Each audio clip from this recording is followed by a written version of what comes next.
Écoutez-moi de la Torah Lamed Gimel, la Torah 33, passage Chet, c'est page 18 dans la brochure. Veyadua she'atorah haynu midot ve'ayamim, et il est connu que les midot et les mayamim, c'est-à-dire la Torah, les mesures, les jours, shoreh bahem avato itbarach, dans les mesures qu'Hachem a mises en place dans le monde, qui sont les mesures de la Torah, qui sont les jours. Alors dans ces mesures-là, il y a l'amour d'Hachem qui est présent. Comme Shkatu Bezoar HaKadosh, Yomam Yetzaveh Hashem Chasdo. Il est écrit dans le jour, Hachem il ordonne sa bonté. Shachesed Ainu Ahava Hu Yomad Azilim Kuleu Yomin. Que le chesed, la bonté d'Hachem et son amour, il accompagne tous les jours. Hainu hamidot shem tzimtzumim leukutol yasigo. Maintenant les midot qui sont des tzimtzumim, qui sont des contractions de la divinité afin de pouvoir le comprendre. Pourquoi Akadosh Baruch Hu il a fait ces tzimtzumim, ces contractions? C'est pour qu'on le connaisse. Donc, dans ces contractions-là, il y a que de l'amour d'Hachem. Puisque maintenant, la raison pourquoi il s'est contracté, c'est dans du fini, c'est pour qu'on puisse le comprendre, pour qu'on puisse l'atteindre. Donc, ça veut dire que dans cette façon-là de se présenter, il y a son amour qui est présent. Puisqu'il a créé les mesures de Torah, il a créé les mesures de temps, pour pouvoir être perçu par l'être humain. Donc dans sa façon de se présenter, c'est sûr qu'il y a son amour qui est présent, puisque c'est pour ça c'est pour être connu. Donc ça veut dire que dans toutes ces mesures-là, il n'y a que de l'amour. Comme c'est écrit, Bekin, Deshtemo Deinle. Pourquoi maintenant toutes les mitzvot? Pourquoi la création du monde? Pourquoi la création du temps? Pourquoi la création des jours? C'est pour qu'on le connaisse. V'Hashem itbarach ilbish elokuto b'midot haTorah me'avato le'amu Yisrael. Et Akadosh Baruch Hu, dans son amour du Am Israël, alors il a habillé sa divinité dans les mesures de la Torah.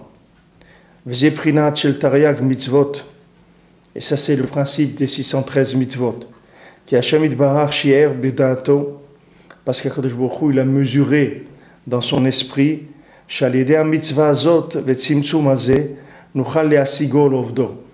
maintenant, grâce à cette mesure-là, grâce à cette mitzvah-là, on va pouvoir l'atteindre et on va pouvoir le servir.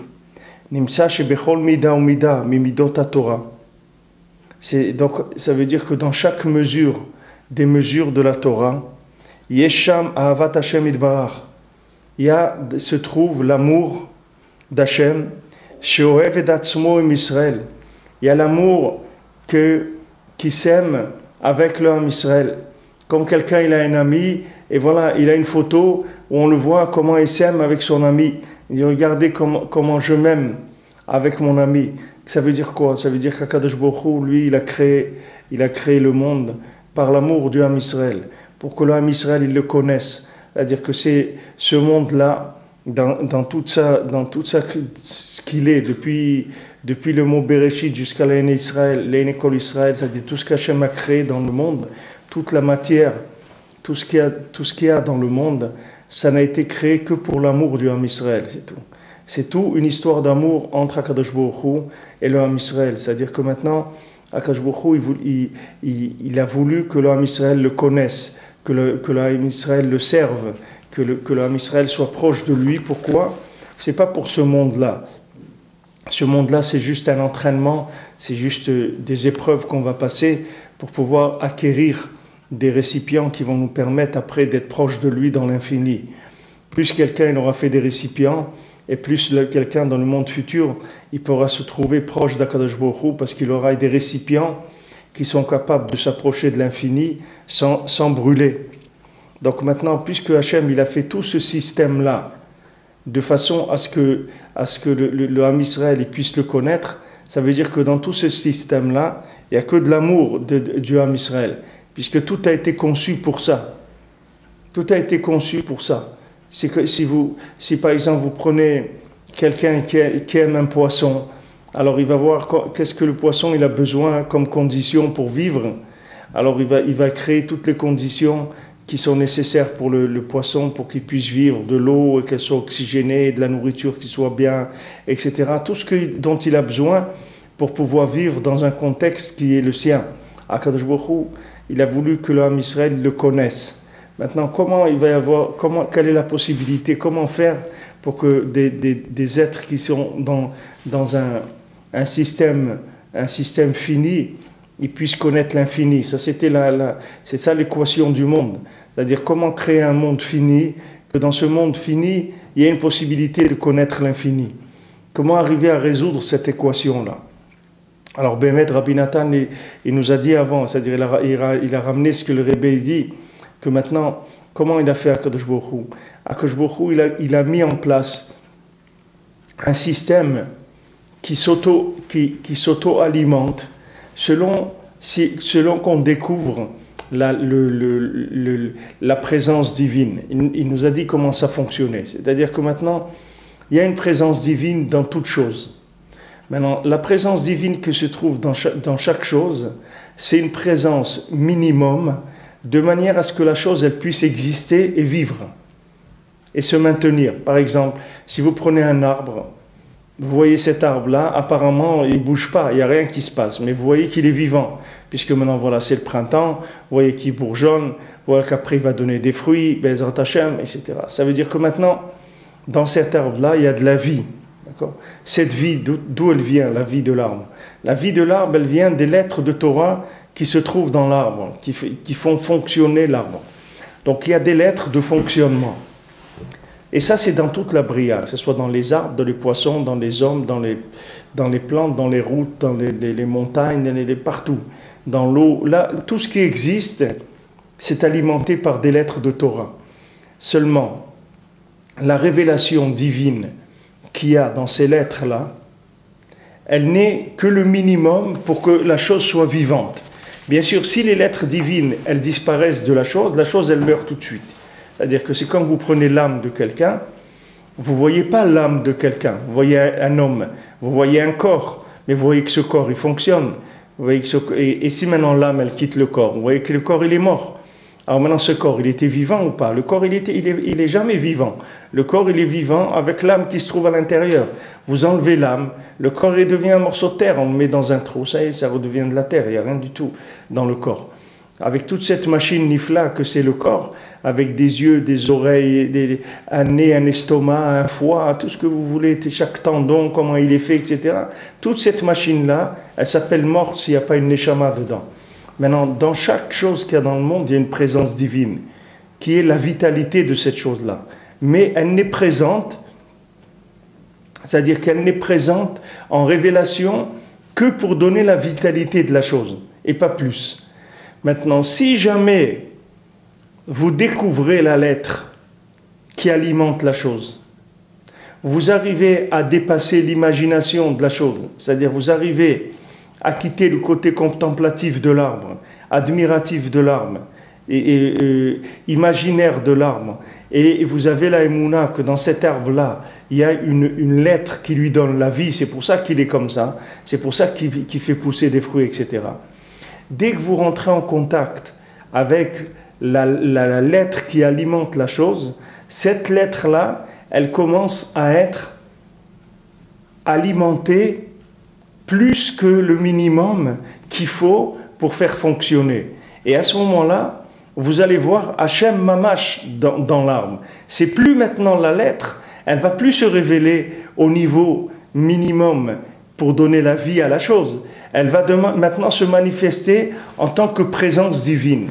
Et plus vous allez vous attacher à la lettre qui donne la vitalité à la chose, et plus la lettre, elle va recevoir de la lumière infinie et se révéler de plus en plus, de plus en plus, de plus en plus, jusqu'à que vous pouvez arriver à des niveaux de révélation dans ce monde qui est le maximum, comme Rabbi Nachman, quand il est arrivé à l'âge de 38 ans et qu'il a dit voilà, je dois partir.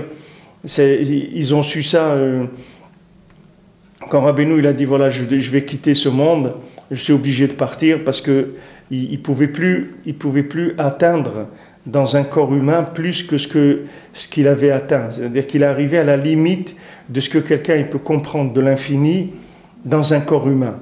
Ça c'est arrivé, Bémen, c'était à l'époque de Shavuot, c'est là où sa première femme elle est décédée à Rabbeinu, c'était Rev Shavuot, et après Rabbeinu il a eu la première toux de la tuberculose, et dès qu'il a la première toux de la tuberculose, il a dit ça y est, je vais mourir de ça. Rabbeinu il a su tout de suite qu'il allait mourir de la tuberculose, et il leur a dit, et après bon, ça a duré, il a quand même vécu encore quelque temps et il est décédé de ça. Mais il a dit voilà, je suis obligé de partir parce que j'ai atteint le maximum de conception d'infini qu'un homme il peut atteindre sur terre.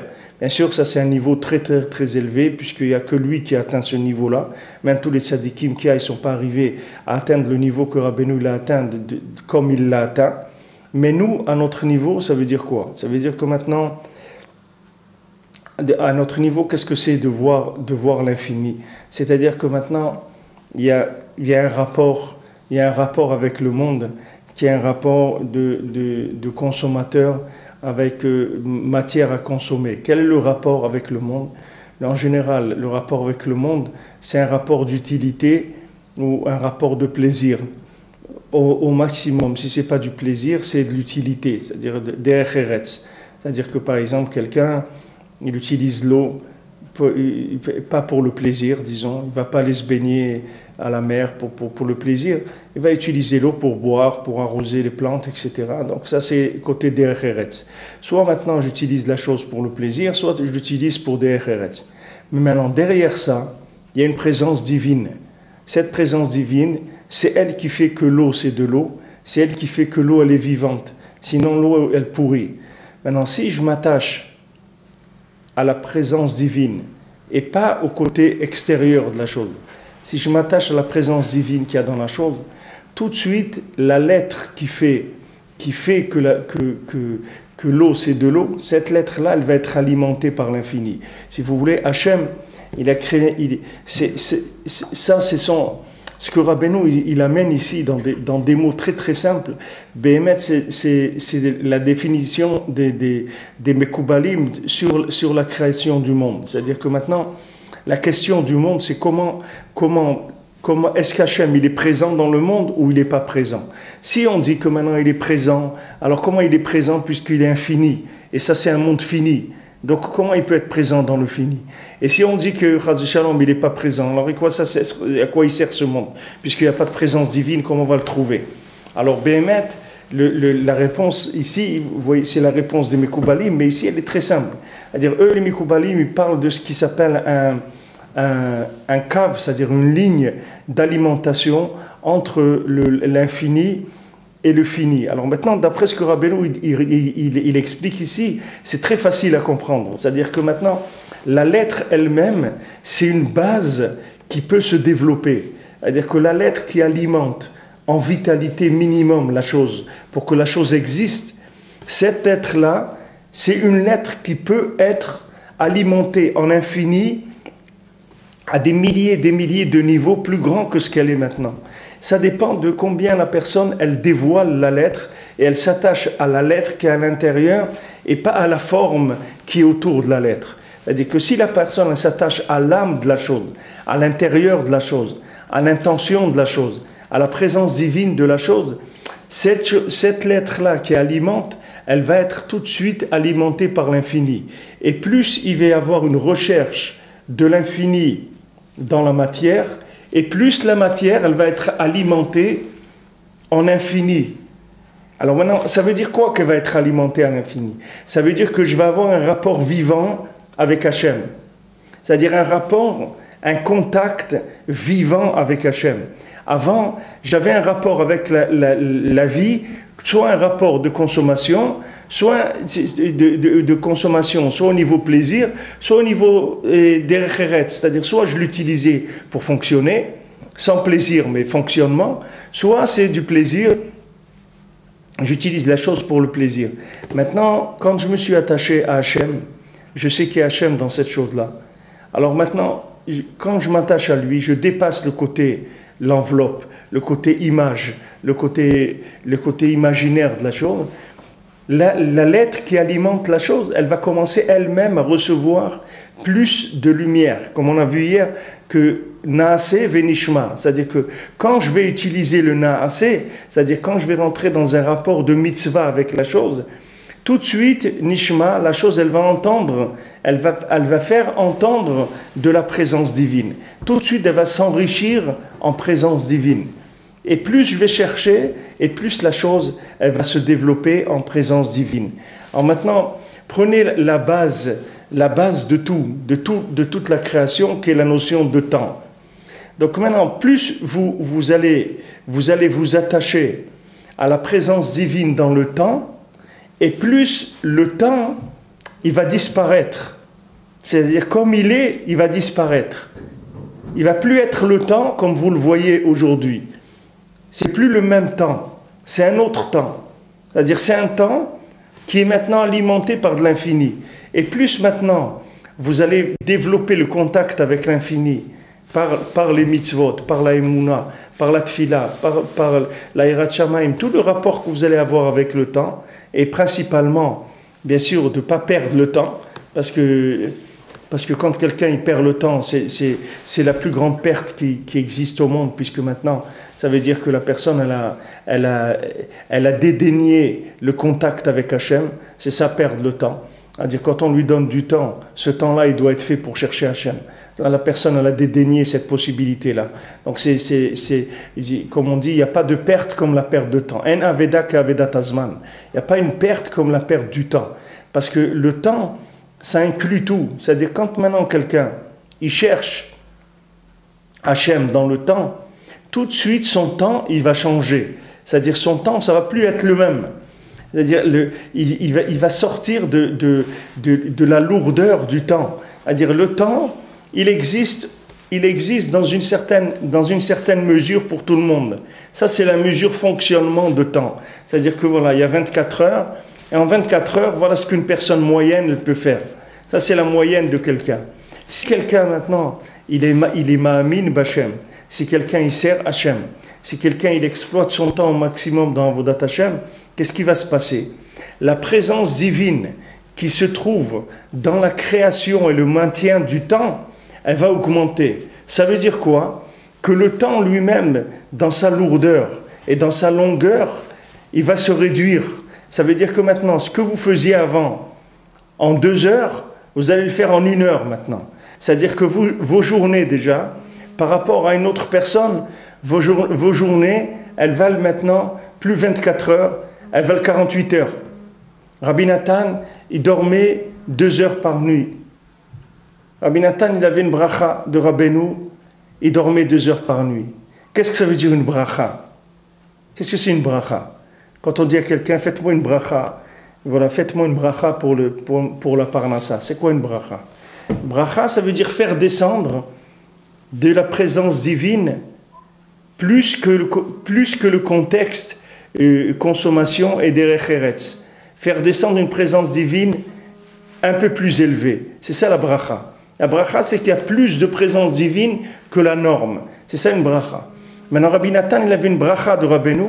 Cette bracha de Rabbeinu, c'était quoi? Qu'il dormait 2 heures par jour. Ça veut dire quoi? Que Rabbeinu lui a fait rentrer un petit peu d'infini dans son sommeil. Et maintenant, de la même manière que quelqu'un il dort 8 heures, lui dormait 2 heures.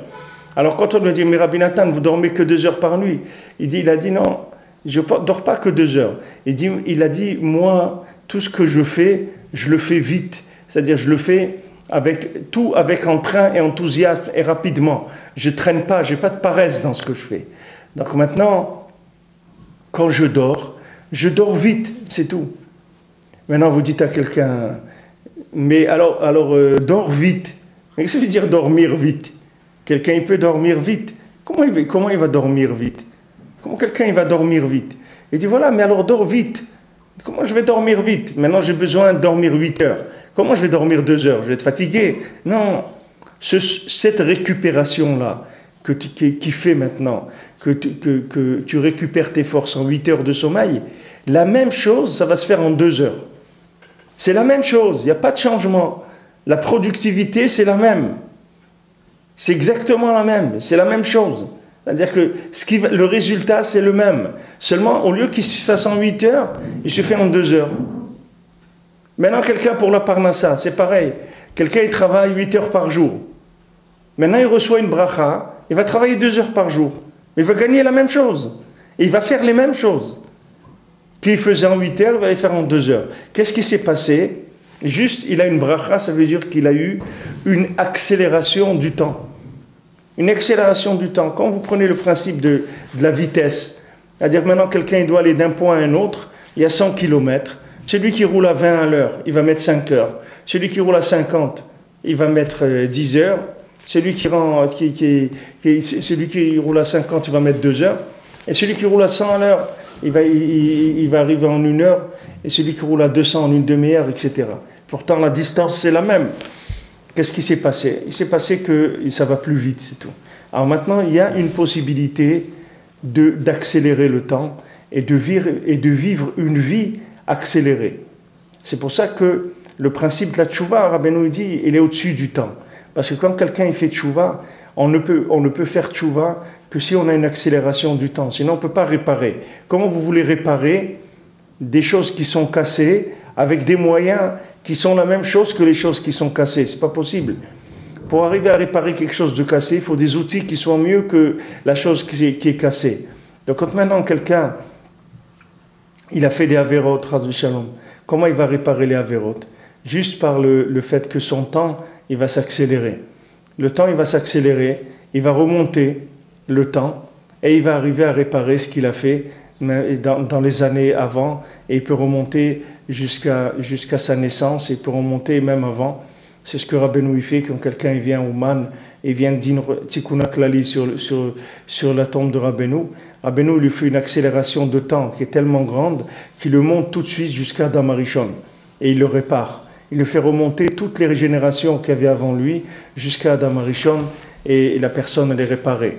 C'est pour ça qu'on dit que le Ikar de la morsure du serpent, le Ikar du poison du serpent, c'est la paresse. La paresse, c'est ça le Ikar de la morsure du serpent. La paresse et la tristesse, c'est la même chose, Rabbeinu dit.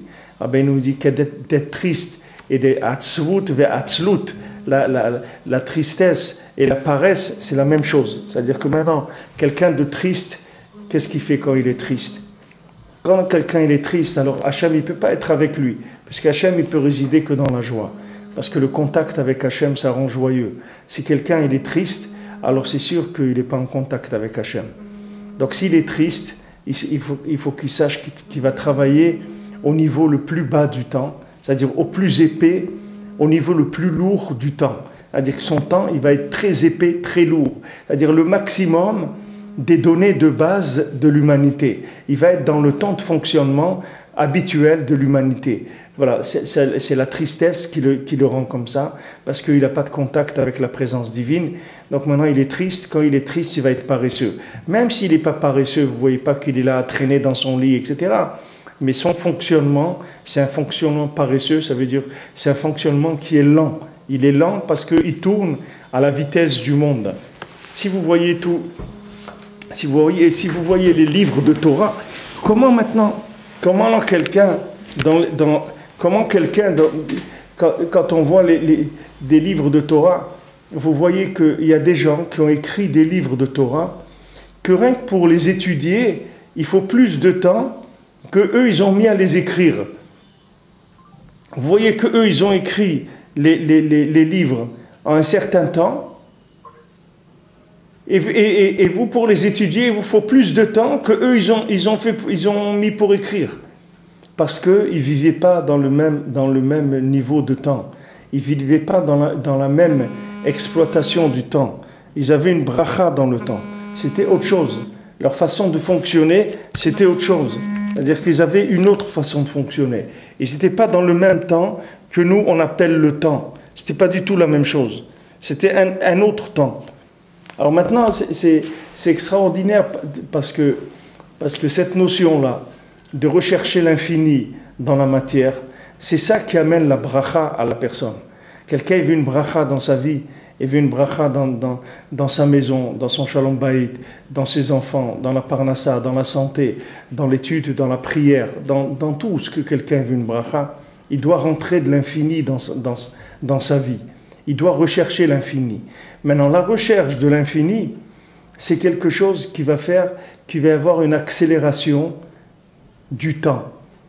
Dès qu'il y a accélération du temps, ça s'appelle bracha. Maintenant, la klala, la malédiction, c'est un ralentissement du temps. C'est-à-dire que maintenant, même ce qui marche, une malédiction, ça veut dire que maintenant, ça va tourner plus lentement que le fonctionnement normal du monde. Et il racontait Rav Levitzra qu'en Russie, quand le communisme est passé, il dit que du jour au lendemain, les pêcheurs, ils jetaient leurs filets dans la mer, il n'y avait plus de poissons.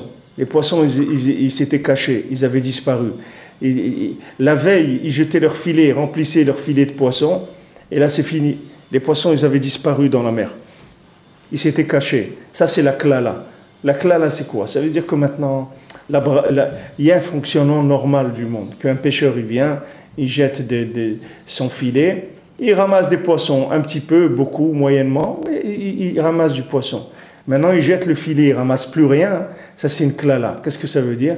Ça veut dire même le fonctionnement minimum, il est ralenti. C'est-à-dire que Hachem, il fait un ralentissement des fournitures. C'est-à-dire, comme Hachem, il fournit en parnassa, en santé, en tout, Hachem, il peut faire un ralentissement des choses. Ce ralentissement, il va faire que la personne, elle va peiner énormément pour arriver uniquement à fonctionner. Uniquement à fonctionner, elle va peiner, ça va être très très difficile, parce qu'il est dans la malédiction. La malédiction, c'est la malédiction du ralentissement, de l'épaississement du temps. C'est ça qui s'appelle malédiction. Malédiction, ça veut dire que le temps, il devient épais. Hachem, il crée un ralentissement. C'est-à-dire qu'au lieu que l'image, elle tourne comme un film normal, par exemple en 25 ou 30 images secondes, alors ça va commencer à tourner à 15 images secondes ou à 5 images secondes, ou après ça peut devenir même une photo qui change toutes les quelques secondes, il y a une nouvelle photo qui vient. La vie de quelqu'un, ça peut être comme ça. Alors d'un côté, si vous voulez, quand quelqu'un, il ne fait pas Torah ou mitzvot, alors il vit dans un ralentissement énorme dans tous les domaines. Quand quelqu'un il fait Torah et mitzvot, déjà il peut arriver à vivre dans un fonctionnement normal du monde, et c'est à développer. C'est-à-dire que plus il va s'attacher à l'intérieur, plus il va s'attacher à la présence divine, et pas aux vêtements qu'il y a, et pas à l'apparence qu'il y a, et plus il va accélérer son temps. Et quand il va accélérer son temps, alors il va arriver à faire des bénéfices énormes dans tous les domaines. C'est-à-dire qu'il va arriver à étudier la Torah, à comprendre beaucoup plus facilement, à avoir des idées dans la parnassa pour faire des choses qui vont lui rapporter beaucoup, à avoir du shalom bayit, toutes les choses, elles avancent parce que il y a une accélération du temps. Qui dit accélération du temps, dit bracha. C'est ça la bracha. Bracha, ça veut dire pourquoi? Parce que ça veut dire qu'il y a eu plus de présence divine. C'est ça qui a accéléré le temps. Si maintenant, en peu de temps, j'ai fait plus, ça veut dire qu'il y avait une présence divine dans le temps, à ce moment-là, qui était plus grande. C'est pour ça que vous avez des jours dans lesquels vous voyez où vous fonctionnez vite, vous faites les choses vite, et il y a des jours où vous faites plus doucement. Et en général, c'est lié avec la forme, avec la joie. Quand quelqu'un est joyeux, en général, ça tourne plus vite, ça tourne mieux. Les affaires, elles tournent mieux. Rabbeinu nous dit que celui qui est joyeux, toujours il réussit. Dans tout ce qu'il fait, il réussit. La joie, c'est un moteur de la réussite. Pourquoi? Parce que la joie, c'est le contraire de la tristesse. Et le contraire de la tristesse, ça veut dire le contraire de la paresse. Ça veut dire qu'il y a tout de suite une accélération des choses. Les choses, elles se font plus vite. Si quelqu'un il travaille joyeusement, alors il va produire beaucoup plus. Ils vont faire beaucoup Ils ont vu même dans des usines, des grosses usines au Japon et tout, ils ont vu que si maintenant vous arrivez à faire que les gens qui travaillent sont joyeux, alors il y a ils ont vu que la productivité de l'usine elle a augmenté. C'est-à-dire qu'il y avait plus de productivité. Parce que la personne joyeuse, elle arrive à fonctionner beaucoup mieux. C'est-à-dire elle fait les choses beaucoup plus vite. C'est-à-dire qu'elle passe dans une autre notion de temps. Maintenant, ça c'est que de la joie simple d'un individu, sans parler de la joie qui est la véritable joie de l'attachement à Hachem, c'est-à-dire de l'attachement à l'infini.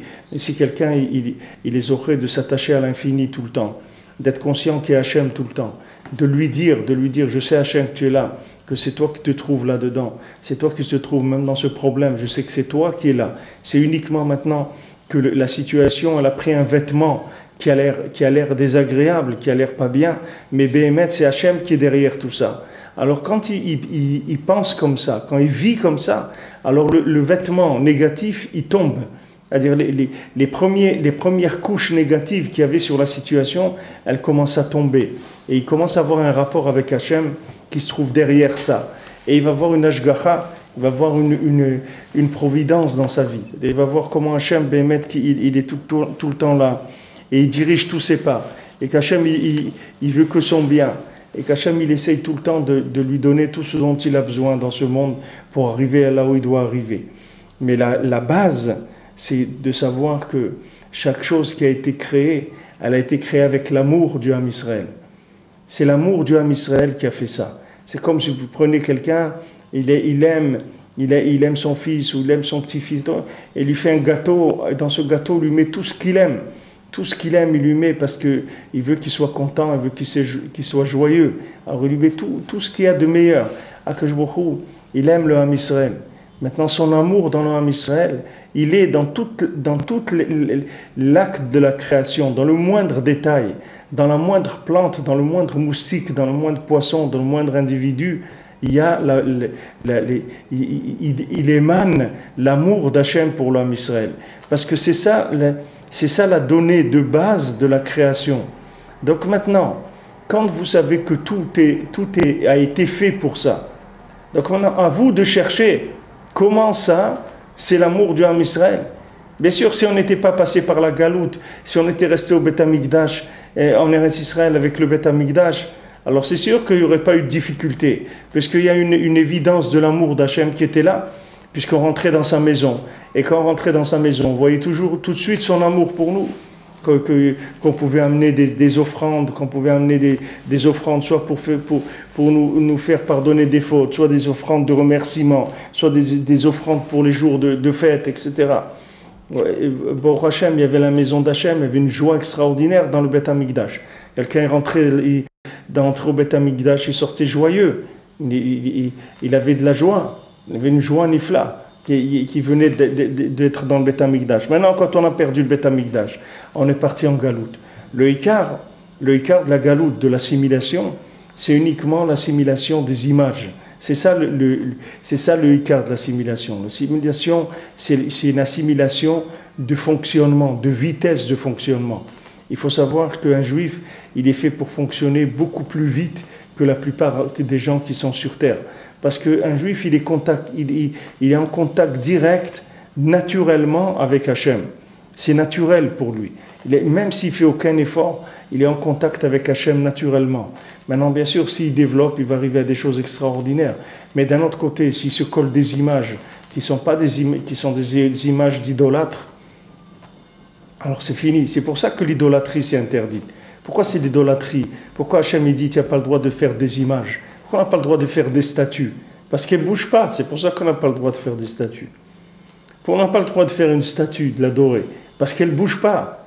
Parce qu'elle est bloquée dans le temps. C'est ça le principe de la Vodazara. Le principe de la Vodazara, c'est le ralentissement du temps. C'est-à-dire, au lieu maintenant de nous dépasser à nous, pour entrer dans la danse qu'Hachem il a créée, dans le rythme qu'il a voulu créer, nous, qu'est-ce qu'on veut? Qu'est-ce qu'il fait l'être humain? Il veut faire Avodah Zarah, ça veut dire qu'il veut ralentir le monde de manière à ce que le monde y tourne qu'à la vitesse que lui il veut pour pouvoir consommer et profiter de ce monde. C'est-à-dire qu'il crée un ralentissement de l'image pour pouvoir être sûr qu'il ne va pas trouver la présence divine dans la matière. C'est ça la base de la Avodah Zarah. La base de la Avodah Zarah, pourquoi on n'a pas le droit de reproduire des images, on n'a pas le droit de reproduire des statues? Parce qu'on n'a pas le droit de figer de présenter Hachem sous une forme figée dans le monde. Parce que ça, c'est le contraire de la vie. C'est le contraire du mouvement. C'est-à-dire que maintenant, quand quelqu'un il a des statues et il commence à adorer ces statues, qu'est-ce qu'il dit? Et il dit voilà comment Dieu il se manifeste dans le monde. Par quoi? Par quelque chose qui ne bouge pas. Pourquoi maintenant ils ont fait des statues? Pourquoi ils n'ont pas pris des choses qui sont un peu vivantes? Pourquoi la plupart, il y a des cultes qui prennent des choses vivantes, mais la plupart des cultes, pourquoi ils ont pris des choses qui sont figées? Parce que le principe de la Avodah Zara, c'est le ralentissement du temps. Plus que le ralentissement. C'est l'arrêt du temps mamash. L'arrêt du temps mamash. Mais si quelqu'un, il arrêtait le temps, qu'est-ce qu'il ferait? Ça veut dire qu'il a chassé Hachem du monde complètement. Alors le monde il va se détruire. Les gens ils sont bêtes. Et croient qu'en chassant Hachem du monde, le monde il va continuer à exister. Mais il ne peut pas exister le monde. Le monde il peut exister que par la présence divine qu'il y a dans chaque chose. Sinon le monde il ne peut pas exister. Maintenant les gens ils ont voulu tellement consommer qu'ils ont dit voilà, on a trouvé comment ça marche. On va ralentir le temps. Comment? On va créer des images. On va adorer des images. Et on va s'attacher à l'image. Parce que maintenant, le principe de ces religions, de l'idolâtrie, ça c'est que le point de départ. Mais après ça va entretenir dans tous les gens le principe d'adorer l'image de la chose et pas ce qu'il y a dedans, de s'attacher toujours à l'extérieur des choses. C'est ça ce qu'elle veut promouvoir, la Avodah Zara. La Avodah Zara, c'est pas rien que pour le moment. La Avodah Zara, elle veut que tout le monde s'attache à l'image, c'est-à-dire s'attache au côté profit ou consommation ou utilisation de la chose, sans se poser la question, est-ce qu'il y a Hachem là-dedans ou il n'y a pas Hachem? Ça n'intéresse personne. Eux, ils veulent servir l'image, c'est tout. Alors maintenant, quelqu'un qui est en contact, comme Rabbeinu dit ici, avec des gens qui adorent les images, c'est-à-dire des gens qui tournent au ralenti, voire à l'image complètement bloquée, alors c'est sûr qu'il va être influencé par ces choses-là. Il faut faire attention, parce que quand vous travaillez ou vous parlez avec des gens qui sont des idolâtres, vous avez un rapport avec des gens qui cultivent, qui développent le culte de l'image, c'est-à-dire qu'ils sont attachés au côté extérieur des choses. Et nous, tout notre travail, c'est de casser le côté extérieur pour voir Hachem Mamash. Alors là, vous voyez que dans la Avodah Zara, il y a un refus fondamental de la vie. C'est le refus fondamental de la vie. C'est pour ça que dans certaines religions, ils ne se marient pas, les gens. Ils n'ont pas le droit, les curés et tout, ils n'ont pas le droit de se marier. Pourquoi? Parce qu'il y a un refus fondamental de la vie. C'est un refus, c'est-à-dire la Avodah Zara, c'est refuser la vie mamash, de dire il n'y a pas de vie. La vie, ça n'existe pas. Donc il n'y a pas de principe d'accouplement entre masculin et féminin. C'est-à-dire il n'y a pas d'accouplement entre la matière qui est féminine et l'infini qui est masculin. Il disait non, chaque chose, elle est bloquée là où elle est. C'est tout. Il n'y a pas de possibilité de communiquer et d'unir les choses. Alors que nous, la base de la Torah, c'est pour vous, c'est d'avoir des enfants. Parce que maintenant, quand quelqu'un a des enfants, ça veut dire qu'il est attaché à la vie. Ça veut dire que vous avez une femme qui représente la matière, un homme qui représente le spirituel. Ils s'unissent et ils donnent un enfant. Maintenant, ça veut dire qu'il y a une vie derrière ça. Il y a une vie véritable. Il y a une recherche de la vie. C'est ça qui fait le yichud. Tandis que maintenant, la Avodah Zara, c'est le blocage. Et dire non. L'intention profonde qu'il y a dans la Avodah Zara, c'est d'arrêter le temps. D'essayer d'arrêter le temps, de le bloquer complètement. Maintenant, si quelqu'un il arrive à bloquer le temps, qu'est-ce que ça veut dire? Qu'il est arrivé à faire sortir l'infini qui se trouvait dans le temps, puisqu'il a arrêté le temps complètement. Il est arrivé à l'arrêter, c'est-à-dire en faire quelque chose de tellement épais qu'il peut arriver à consommer totalement dans ce qu'il veut. Alors si quelqu'un il fait ça, mais ça c'est la destruction du monde. Ça c'est la destruction de l'humanité. C'est ce qu'ils ont voulu faire certaines personnes. C'est comme Korach et tout. C'est des gens, ils ont voulu détruire le monde, par leur façon d'être. Ce qu'ils voulaient faire, c'était détruire le monde. C'est-à-dire faire un arrêt du temps. C'est-à-dire qu'ils voulaient faire dominer le féminin sur le masculin. Maintenant, aujourd'hui, les gens ne se rendent pas compte. C'est-à-dire qu'ils ne se rendent pas compte que le monde, dans ce qu'il a fait, c'est-à-dire que la société, ce qu'elle a fait de vouloir l'égalité de l'homme et de la femme, ils ne savent pas à quel point ils ont détruit le monde en faisant ça. Parce qu'un homme et une femme, c'est pas égal, ça sera jamais égal. Et heureusement que c'est pas égal. Parce que la matière et le spirituel, c'est pas égal. Celle qui représente la matière, c'est la femme. Et l'homme, il représente le spirituel.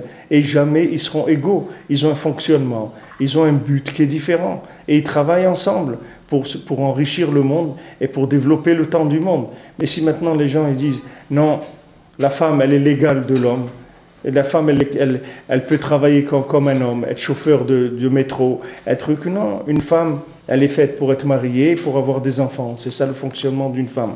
C'est ça le fonctionnement. C'est comme ça qu'Hachem, il l'a faite. C'est pour ça qu'Hachem, il l'a faite. Alors maintenant, eux, ils ont inversé le monde. Et c'est rentré. Et bien, maintenant, même dans le judaïsme, c'est comme ça. Combien de familles il existe aujourd'hui, combien de foyers juifs qui fonctionnent sur le principe que le mari, il amène le spirituel, il s'occupe du spirituel, et la femme, elle s'occupe de la famille, et la femme, elle ne travaille pas, on dit la femme au foyer, etc. Mais c'est des notions qui n'existent plus. Les femmes aujourd'hui, elles ont envie de leur indépendance, d'avoir leur carte bleue, leur compte bancaire, mais parce qu'ils ont mis le monde à l'envers, et avec ça, ils rendent les gens fous. Maintenant, les femmes, elles croient qu'elles ont leur liberté. Quelle liberté? Il n'y a aucune liberté du tout. C'est pas de la liberté, c'est qu'ils ont transformé la personne. Maintenant, plus vous transformez la personne, plus comment vous voulez qu'elle arrive à se retrouver. Et si elle ne se retrouve pas, comment vous voulez qu'elle dépasse la notion de temps? Elle n'est même pas à sa place. Quand vous parlez de notion de temps, elle n'est même pas rentrée encore sur scène. Elle n'est pas montée sur scène encore. Comment vous voulez qu'elle dépasse le temps? Elle n'est pas à sa place, Birlal. On ne peut pas parler de développement, d'accélération du temps. Et la personne n'est pas à sa place. Ça, c'est des changements de société qui ont détruit énormément le monde. Mais les gens, maintenant, ils ont avalé ça. Et ils ne se rendent pas compte. Ils pensent que, bon, ça y est, il y a une femme qui est ministre, une femme président de la République, une femme qui fait de la politique, tout ça. Mais tout ça, c'est de l'inversion des individus. Comme quand le mariage gay, c'est la même chose. La femme, l'égalité de l'homme et de la femme, le mariage gay, c'est la même chose. C'est les mêmes problèmes. C'est le même problème. C'est transformer les éléments pour pouvoir arrêter le temps, pour fuir le but du monde qui est l'accélération du temps. Parce que pour que maintenant vous respectiez déjà les normes de temps, pour qu'ils soient une base de données pour une accélération éventuelle, il faut que les éléments ils soient à leur place. Si vous faussez les éléments, c'est terminé. C'est terminé. Si vous enlevez les roues, vous mettez les roues ailleurs, le guidon derrière le vélo, etc. Mais jamais le vélo, jamais ce sera un vélo que vous avez parlé d'accélérer. Vous ne pouvez rien accélérer du tout. Il ne peut même pas marcher. Si vous prenez les gens, vous les déphasez complètement dans leur nature, vous les dénaturez de ce qu'ils sont. C'est fini. Il y a une nature, il y a un respect de la nature. Vous ne pouvez pas changer la nature. Changer la nature, ça veut dire détruire le monde. Le Zohar, il dit. Pourquoi Hachem il a amené le déluge? Pourquoi il a détruit le monde? Mais les massés, c'est que l'homme qui a fauté. Pourquoi il a détruit le monde? Pourquoi Hachem il a tout détruit? Non, Hachem il a dit voilà, moi maintenant j'ai donné une machine. Cette machine, elle a un mode d'emploi. Ce mode d'emploi, voilà, je vous le donne. Il y a 7 mitzvot des Bnei Noach et il y a 613 mitzvot pour l'homme Israël. Si vous faites ça, vous êtes en accord avec la machine. Et on peut commencer à parler d'évolution possible vers l'infini. Si vous ne faites pas ça, alors sachez que la machine, elle ne marche plus. Ça veut dire quoi? Ça veut dire que maintenant, vous cherchez à détruire le système que j'ai mis en place en l'utilisant de façon qui n'est pas appropriée. Alors, puisque maintenant, vous voulez détruire le système, donc moi, je vais aller au bout de ce que vous voulez faire, et donc je détruis complètement le monde. Parce que toute la machine entière, elle ne sert plus à rien. Si maintenant l'homme, dans son comportement, puisque lui, c'est le summum de ce qui a été créé, et que tout le reste, ça a été créé pour lui, pour l'aider à s'attacher au-dessus du temps, si lui, maintenant, il fausse les données de base, c'est terminé. Il n'y a plus possibilité de trouver Hachem, c'est fini. Quand il y a des choses comme ça, comme le mariage gay, des choses qui sont interdites par la Torah, mamage, que quelqu'un qui fait ça, il est condamné à mort, c'est quelque chose qui est interdit par la Torah. Quand il y a des choses comme ça dans le monde, c'est sûr qu'il y a une possibilité de trouver Hachem. Parce que ça y est, les gens, ils rentrent en dessous du temps. Ce n'est pas dans le temps, en dessous du temps. C'est-à-dire que Bichlal, il n'y a aucune chance de lever la tête. C'est fini. Quelqu'un qui tombe là-dedans, c'est fini. Il ne peut plus jamais lever la tête. ne peut plus lever la tête. Bien sûr, il peut faire tchouva, mais il ne peut pas lever la tête. Dans ces conditions de vie, il ne peut pas lever la tête. Parce que toute la machine, il ne l'utilise pas comme il faut. Hachem, il a mis une machine, il faut respecter le mode d'emploi. Il y a un mode d'emploi qui est le Créateur, il a donné au monde. Et il a donné par amour. C'est que par amour, c'est rien d'autre. Dans toutes les mitzvot de Bnei Noach et toutes les Tariag mitzvot, c'est que de l'amour d'Hachem, c'est tout. Dans les 7 mitzvot de Bnei Noach, c'est l'amour d'Hachem pour les nations. C'est pour ça qu'il leur a dit, écoutez, voilà, faites attention, pas d'adultère, faites des tribunaux, ne tuez pas, ne volez pas, vous n'avez pas le droit à l'homosexualité, ne mangez pas des membres vivants d'un animal, etc. Ça, c'est l'amour d'Hachem qui a fait qu'il a donné ses façons de vivre pour le découvrir, pour découvrir la vie, mamash, pour découvrir ce qui s'appelle la vie. C'est pour ça qu'Hachem, il a donné les 7 mitzvot de Bnei Noach. C'est pourquoi il a donné ça. Hachem, il veut embêter les gens. Hachem, il a créé le monde par amour. Il a donné 7 mitzvot de Bnei Noach pour qu'ils puissent avoir une chance de trouver l'infini. Et au Bnei Israël, il leur a donné Tariag mitzvot parce qu'ils doivent amener l'infini dans le monde. Maintenant, si les gens commencent à fausser ces choses-là, c'est terminé. Ils sont complètement dominés par le temps. Ils ne peuvent pas lever la tête, les gens. Le temps, il les a complètement rendus esclaves. C'est le principe de l'esclavage, c'est la domination par le temps. Un esclave, c'est quelqu'un qui est dominé par le temps. Ça veut dire c'est quelqu'un qui a été dominé par l'extérieur des choses, par la manifestation extérieure des choses. Cette chose-là, elle a dominé sa vie. C'est ça qui s'appelle l'esclavage. Donc maintenant, dans chaque mesure qu'Hachem a mise de la Torah, c'est uniquement de l'amour d'Hachem pour le Ham Israël. Chaque mitzvah, c'est de l'amour d'Hachem pour le Ham Israël. Donc chaque mitzvah, il faut trouver cet amour-là. Il faut trouver la joie de la faire. Parce qu'il faut savoir que Hachem nous a donné une mitzvot parce qu'il nous aime. Et que dans chacune des mitzvot, comme elle se présente la mitzvah, que ce soit Shabbat, ou le shofar, ou les tefillin, ou la kashrut, ou la soukha, c'est une façon d'aimer son peuple. C'est comme ça que Hachem, il a manifesté son amour. C'est dans cette façon-là de présenter les choses. C'est comme ça, dedans, c'est que de l'amour. C'est que de l'amour, puisque c'est pour ça que le monde a été créé. Nimsa mishi mafshit et Torah milvusha klipot. Donc maintenant, celui qui enlève les couches de klipot qu'il y a sur la Torah, c'est-à-dire qui sont les couches de consommation, les fausses interprétations des choses, qu'est-ce qu'il fait? Il domine le temps, il domine la tendance, il domine ses impulsions. Tout ce qui va l'attirer vers quelque chose dans le temps, il va le retenir, il va le maîtriser. Comme on avait dit avant, qu'il a son cœur sous son pouvoir, c'est-à-dire il domine son cœur. Il ne laisse pas son cœur qui est attaché à la sensibilité du temps. Il ne le laisse pas aller là où il veut. Il le maîtrise, il le ramène tout le temps à des notions qui sont au-dessus du temps. Azum ekora vela shalom comme shkatuv vechol netivotea shalom shei Torah. Maintenant, cette personne-là, elle devient proche du shalom, de la paix, parce que c'est écrit kol netivotea shalom. La Torah, tous ses chemins, ce sont des chemins de paix. Tous les chemins de la Torah, ce sont des chemins de paix. En Bezrat Hashem, demain, on développera cette notion-là.